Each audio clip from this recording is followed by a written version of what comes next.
అంటే ఇంకో వార్త కూడా వచ్చిందాక ఎస్ఐబి మాజీ చీఫ్ ప్రభాకర్ రావు అంటే పోలీసు అధికారులు చెప్పింది ఏంటంటే పెద్ద బాస్ చెప్పినందుకే మేము చేసినాం అనే వార్తల నేపథ్యంలోనే కేసీఆర్ కుటుంబానికి వరుసగా నోటీసులు వచ్చినాయని చెప్తున్నారు.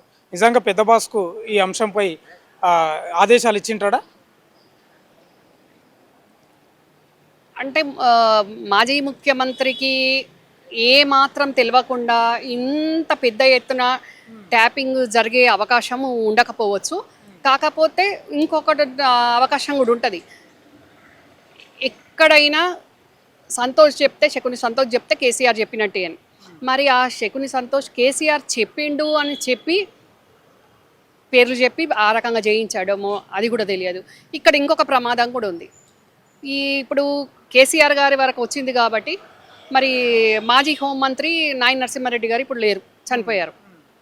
మరి అప్పుడున్న హోమ్ మినిస్టర్ నాయన నరసింహారెడ్డి గారు కాబట్టి నాకు తెలియదు ఆయనకి తెలుసు అని అంటే అప్పుడు ఏం చేయాలి? మనము నరకంకి వెళ్ళడమా స్వర్గంకి వెళ్ళడమా? ఎవరిని అడగడం? అప్పుడు ఎవరిని విచారించాలి?